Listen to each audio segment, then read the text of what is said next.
Welcome to the Impact Learning Visionaries podcast, where we celebrate the unsung heroes of the learning and development industry. As always, we'll be bringing some laughter and a bit of fun along the way, but more importantly, you'll get some incredible insights, key lessons, and unique perspectives on everything related and possibly unrelated to training and development. Let's get this show on the road. Hello, everybody, and welcome to the Impact Learning Visionaries podcast. Today we have with us Dr. Lynda Folan. She is one of the world's leading experts in organizational resilience, with over 30 years of experience in successfully delivering cultural, strategic, and transformational change in organizations across the globe.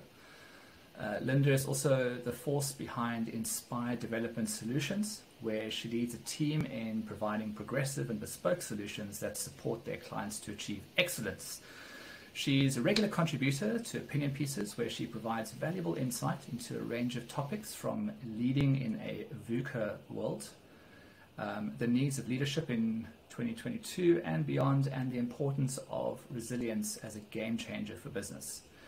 And just to top that all off, she is also the exceptional author of the book Leader Resilience, The New Frontier of Leadership. Welcome, Lynda, to the podcast. Thank you. Thank you. All right. So the idea behind this podcast is really actually it's your story. It's all about you. So let me just dive right in and ask you just to tell us a bit about your journey and you know how you became the expert on resilience and all the other amazing things that you're an expert on. I mean, tell us that story. So I guess I really started out with, like most 17, 18-year-olds, not having a clue what I wanted to do. So I decided at uni to do a triple major because I couldn't work out what I wanted to do. So I did economics, marketing, and psychology, and fell in love with psychology almost instantly. And from there on out, really, I was more interested in the organizational psychology early on. At that stage, we called it industrial psychology. But I was much more interested in how do organizations get more functional. So really my first degree, while it was quite broad, I started to narrow my thought processes in terms of what I was interested in. So I was just super lucky. I kind of fell into what I actually love doing and I'm really passionate about. And then I just continued to grow that journey. And I've kind of moved around the world a fair amount. So I've lived in 4 different countries on 3 different continents. And each time I've moved country, I've had to kind of upgrade my studies and my qualifications to meet the needs of the local area, or got coerced in the last one into doing a PhD that I wasn't really intending doing, but always been interested and passionate about how do you make organizations and people more effective, and how do people actually learn to thrive in what is quite a challenging environment that we're living and working in at the moment. So my PhD was really more an interest in that as a topic. How do we help people in organizations? We see so many people damaged in organizations. How do we change that around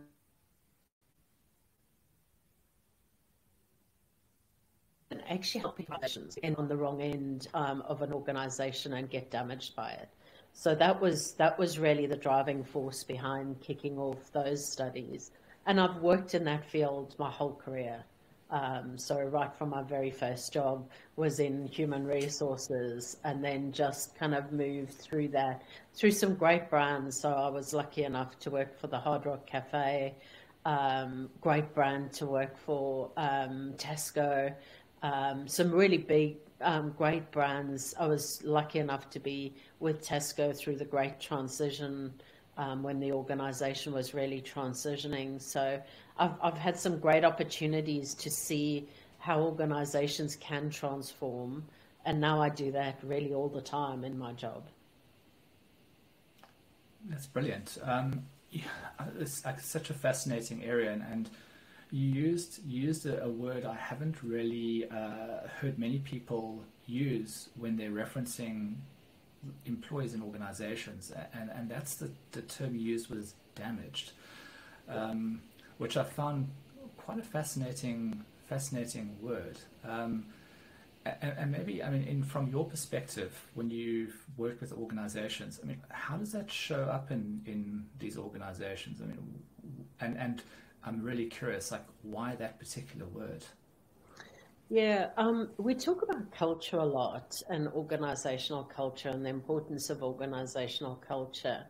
And, we spend a lot of time helping organizations to get better at the culture. But when you've got a toxic culture, what you have is an environment in which people are getting damaged on a daily basis. And what we're seeing at the moment is that there's a significant level of that where we've got any form of toxicity in an organization. Even in a small team, you can see people really damaged, and we're seeing a really big increase in mental health issues related to pressure, stress, however you want to describe it. So, a lot of organizations are under significant level of pressure at the moment. And so stress levels are rising, mental health issues are rising. The UK is predicting a 40% increase in mental health, people seeking mental health assistance in the next 5 years. That's huge. That's astronomical. And that's not just from work, but that's from life and the whole experience of life. But if we can create safer, healthier organizations, then we can support people when they do have mental health issues and actually help to bolster them and support them to be better in those spaces. So yes, it is damage that we do see. And in terms of these organizations, I mean, you talked about culture and specifically toxic cultures, but what do you see as the biggest kind of root causes to what I suppose you described as a bit of a systemic issue in our organizations today? So we know that about 50 to 70% of the variance in culture comes from leadership. So a lot of the times we're putting people into leadership roles, especially in the last couple of years, as we've had a deficit in leadership, and there's been people moving into leadership well before they were ready or given the tools to do leadership roles. And so what we've seen over the last while is people stepping into leadership roles and really battling, and then fumbling, getting themselves into trouble, then actually damaging the culture. We also have seen in the last, so there's a book called The Narcissistic Epidemic. We are seeing a rise in narcissism across the globe. We can all put some reasons behind that, but reality is that we do still have a lot of dysfunction in organizations, a lot of racism, a lot of sexism, a lot of dysfunctions that we still haven't nutted out, even after all these years of working at it. And, certainly when I go in and do big reviews in organizations, I'm never surprised, but I'm still shocked at some of the things that we see. Yeah, I feel I completely relate to that, and I feel what's missing is a global organization called Leaders Anonymous, where people can go, "Hi, my name's Jason, and I was an effective leader. Hello, Jason." Because it's true. I think we've all been there. I remember early in my career being thrust into a leadership role, and there were parts of it that I was absolutely brilliant at, but there were an equal number of parts where I was absolutely spectacular and completely inequipped to deal with. Yeah. And unfortunately, you can't blame the leaders totally. Yes, they have a big impact on the variance in culture. But reality is that if we're not giving them the tools and the capability, then we're not actually solving the issue. We're just throwing people at it. And what we found with the research that I did, we discovered that actually if a leader's resilience drops, their ability to lead drops with it. So if you think about the last 3-4 years even, people's resilience has dropped dramatically. We've seen real escalations in mental health and drops in resilience correlated together. And with that, what we've had is a drop in leadership. And so that's affecting organizations' health and well-being. And we really need to start to think about how do we develop that resilience on an ongoing basis in our leaders. Because if they can't lead themselves, then they can't lead other people. And you're fighting a losing battle. Absolutely. And before we get onto the subject of resilience, because I do want to do a deep dive into resilience and just exactly how people essentially kind of are trained for resilience. But before we get there, how much of this leadership crisis, and because it seems like a domino effect, is that low resilience is leading to kind of poor leadership, and poor leadership is then reinforcing. It's like a typical kind of systemic reinforcing feedback loop. But how much of this do you think is being driven by this systemic failure of leadership globally? I mean, you just have to look at the world leaders to see terrible role models at play. Yeah. And how much of this do you think is a systemic kind of top-down issue? Yeah, I definitely think there's a societal aspect to it. We have become a me society. And we see that in our global leaders. We seem to see a much more, I want what I want, and I don't care what anyone else wants. So we're definitely seeing mirrored in the social arena leadership that's not helping us to build leaders. So when I talk to my 18-year-old about leadership in the global world, he looks at me and goes, there isn't any. So our young people are really disillusioned with the leadership they're seeing. And so what role models are they going to use to actually map their leadership? So we've really got to work harder, I think, to counteract that leadership role modeling that people are seeing in the global footprint. So your hypothesis is that resilience plays quite a significant role in helping to kind of I suppose, almost remedy this kind of leadership crisis. So, as a leader myself and many other leaders out there in the world, what in a kind of like, if you were explaining it to a 5-year-old, and my wife sometimes would say that I behave like a 5-year-old. How would you explain this concept of resilience to me? Yeah, so for years we've talked about resilience in a range of different arenas, but in the organizational setting, it's still a relatively new area of research. We've got lots of stuff in the clinical domain, but you've got to be really careful to translate from clinical into organizational because they're two different environments. So there's a lot of new research come out, and so what we did was a deep dive into the research that's out there to say, well, what is resilience in an organizational setting? And we developed a model of resilience which gives us clarity around what the dimensions are that you need to develop to grow your resilience.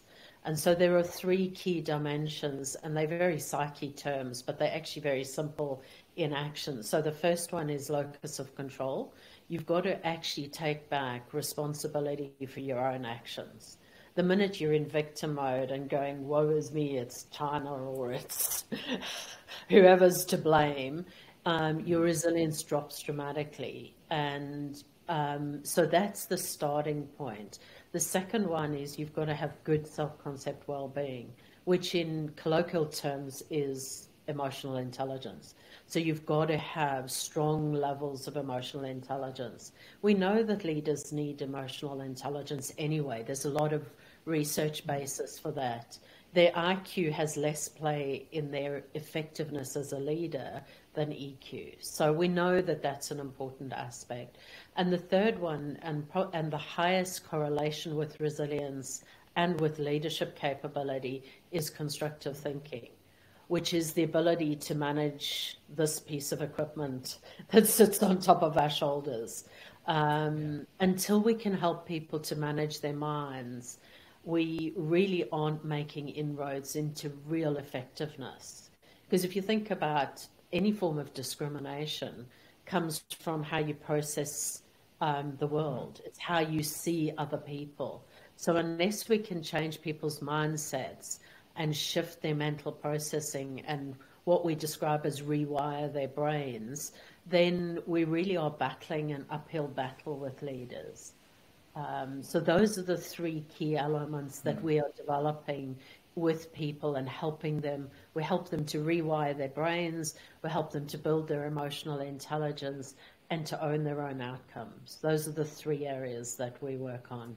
And that helps them not only with their own resilience personally and professionally, but it also enables leadership. And you can see why. They're all correlated with leadership capability. And is there one of those that's maybe more foundational than the others, which is, you know, if you can sort that out, it kind of creates a stronger foundation for you to work on the other two pillars? Yeah, so constructive thinking has the highest correlation with resilience. So if you can get this right, then your emotions are less likely to be triggered by negativity. So if we can manage our brains and rewire our brains and actually get constructive in our thinking, we then stop that churn into negative emotional reactions, unnecessary negative emotions. Obviously, there are necessary negative emotions. When you're sad, you need to be sad, yeah? But there's a lot of unnecessary emotions that we can stop by just shifting our thinking.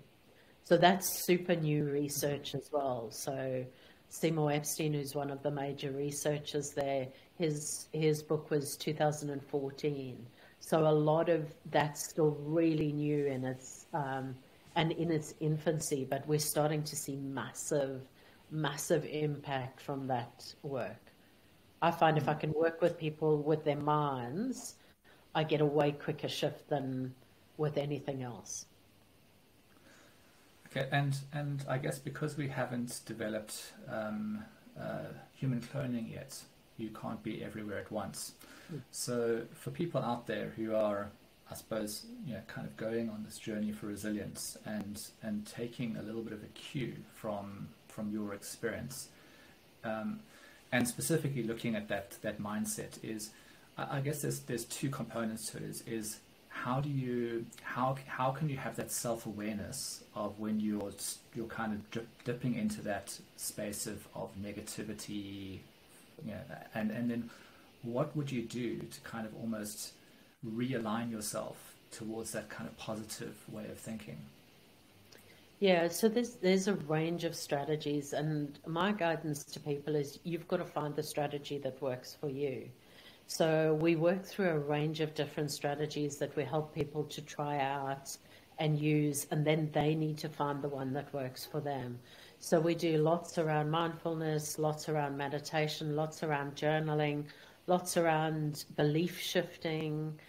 So we do some strategies, some really simple and effective strategies around belief shifting.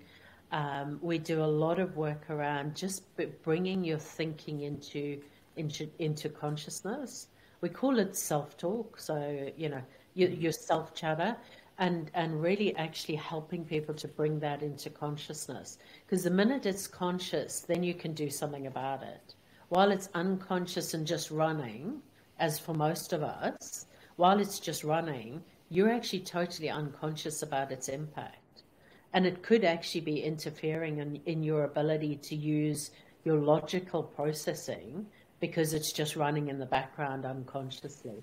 So we teach people a range of skills, and then they need to go away and find the one that works for them. So martial arts is a great strategy for people. You talked earlier about skiing, snowboarding, anything where you're actually teaching your mind to shut off. So there's lots of strategies. Physical exercise, swimming is often talked about. I even have people tell me that ironing does it for them. It doesn't do it for me, but you know, the methodic ironing, gardening. So we encourage people to have a range of strategies that they're using. because learning to manage your mind is one of the most incredibly important things you can do to thrive in today's world. Yeah, ironing is fascinating. I'm not sure it's going to catch on. No, But, it doesn't do who it knows? for me. Definitely doesn't do it for me. And in this whole coming back then from, like, with this foundation of positivity, mindfulness, resilience, the type of and you talked about cultures, but what's the correlation in your mind between resilience and culture? And maybe there's also a recent, and it's not that recent, but I mean it's been quite popular for the last probably decade, is this idea of psychological safety, and knowing that it's probably harder to become resilient and address a lot of these things if you're in a culture that has very low psychological safety and is almost kind of working against you. Yeah, and so what we're always talking about is it's a balance of me developing my resilience, but the organization providing the culture. We talk about psychological safety a lot, but that culture that supports me when maybe my resilience isn't so high. So you need both. I don't think organizations can abdicate responsibility. Oh, you go fix your resilience. It's your problem. I think we have to do it as a joint piece. So when we work in organizations, we build resilience from the bottom up and the top down. So we're working at all layers of the organization. And there's some really clear systemic aspects to organizations that make them more resilient, which then builds that capacity for psychological safety. And there is one chapter in my book that tackles organizational resilience, which is a whole separate entity. But reality is that we've got to be doing both. Got to be helping individuals to build resilience, because they're going to move on from our organization. They're also going to have personal issues that they're facing. So we want to build individual resilience, but we also want to build organizational safety. Health and safety in the workplace is hugely important at the moment. And I do think organizations are seeing, I think it was something like, I don't remember the exact percentages, but it was something like over 20% of people who left their organizations in the Great Resignation left because of culture, not because they wanted a new job. So huge numbers of people leaving toxic cultures. We're seeing people walk with those. And I also think that the younger generations are going to be less tolerant. The Gen Zs who are coming into our organizations are really way less tolerant. If they see bad behavior in an organization, they're going to walk. So we're going to have to, I think we're going to have to get better at it. I think you've got to do both, though. Got to build, I've got to look after my own resilience because no one else can look after it for me. But the organization's also got to have the right support structure for people. And just as the audience is predominantly kind of people in the learning development kind of and even organizational psychology space, is if you were taking, like, looking at this concept of resilience, how, and you're putting yourself in the shoes of one of these people who are, let's kind of take a hypothetical situation. I'm a brand new learning and development manager at a large corporate. I've got to come in and essentially assess what the best approach is going to be to kind of make a difference or make an impact in my organization. And what I immediately kind of observe is one of the foundational things is, like a lot of larger I suppose corporates, is there's often pockets of different cultures in those organizations, and I just happen to find myself in a pocket of one that's maybe showing a lot of these signs and symptoms. Like there's a lot of negative thinking, there's a bit of a blame culture, there's a bit of a toxicity in the environment.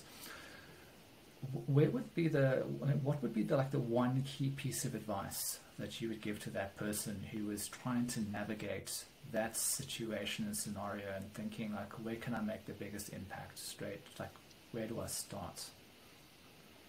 Yeah, I think there's a couple of things. Look, I've spent my time in corporates as well. So, when you're that lone voice in quite a toxic environment, it can be challenging because you're trying to bring about change. I think the thing that I learned over the years is you've got to speak up. You've got to get in the ears of the senior people and speak up about it and start to shift it from that perspective. You've got to influence them to understand the impact that that's having on the organization's outcomes. So there's a lot of stats out there now around the impact of toxic cultures on outcomes. There's a lot of stuff you can do.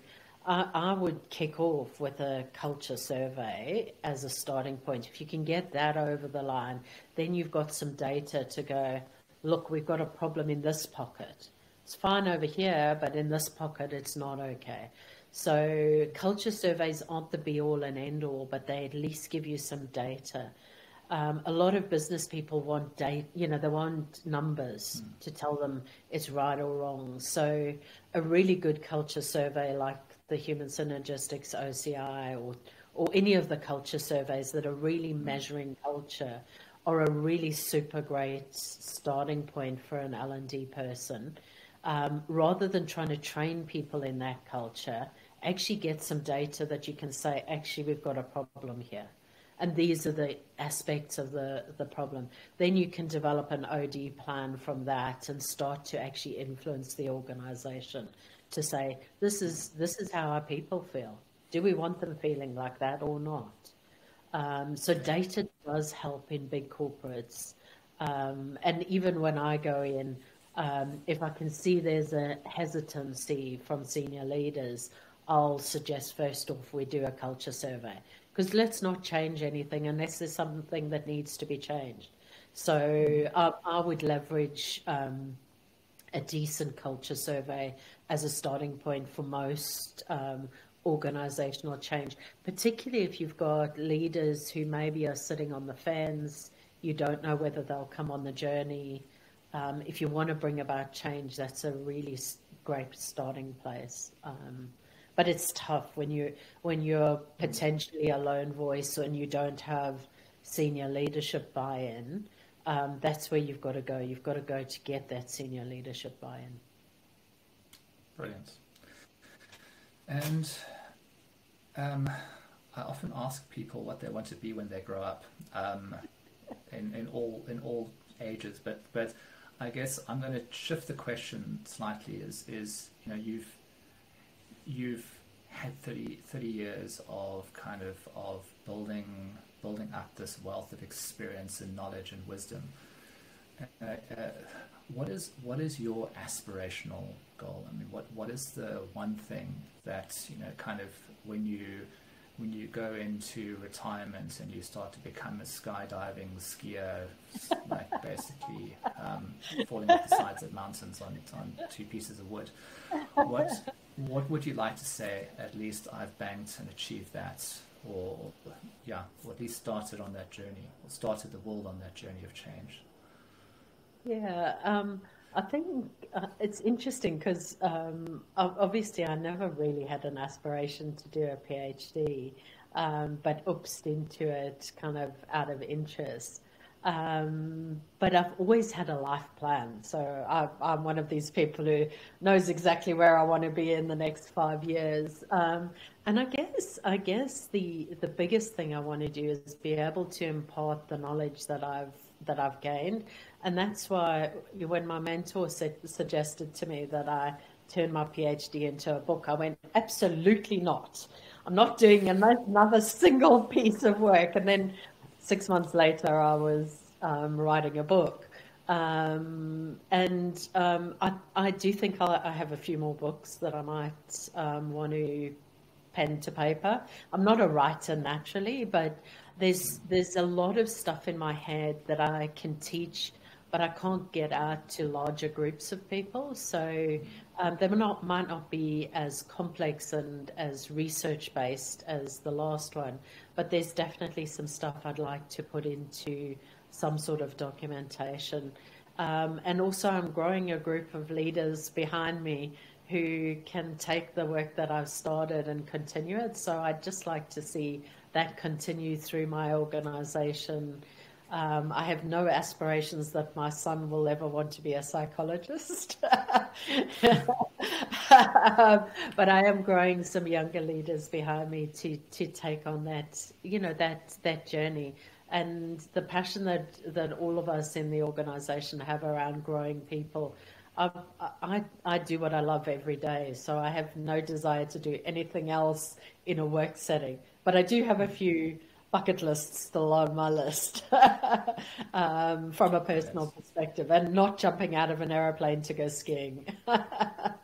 Well, that's fair enough. But if you can disclose the one that you are most hopeful that you'll be able to tick off that list, what would that be?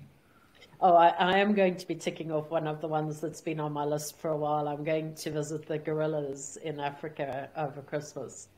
That's been on my bucket list. So I'm getting to go to 3 different parks to play with the gorillas. So super exciting. Not quite as scary as jumping out of an aeroplane onto a ski slope, but certainly on my bucket list. Yeah. And I travel a lot, so I've been to 110 countries. So I will continue to do that because that's just part of my passion. Amazing. So I'm going to ask one final question, and that is for the benefit of the audience. If you could share a book or podcast that you have read or listened to recently that's really had a profound effect or impact on your way of thinking. Yeah, I've become absolutely addicted to Andrew Huberman, who's a neuroscientist. He's a Stanford professor and a doctor of neuroscience and a couple of other things. The work that he and his researchers are doing is just phenomenal. All the stuff that we know from a psychological perspective, they're just bolting on the physiological perspective. So all the stuff we know about the importance of mindfulness and meditation, they're now showing the physiological aspects, the importance of sleep, the importance of resilience.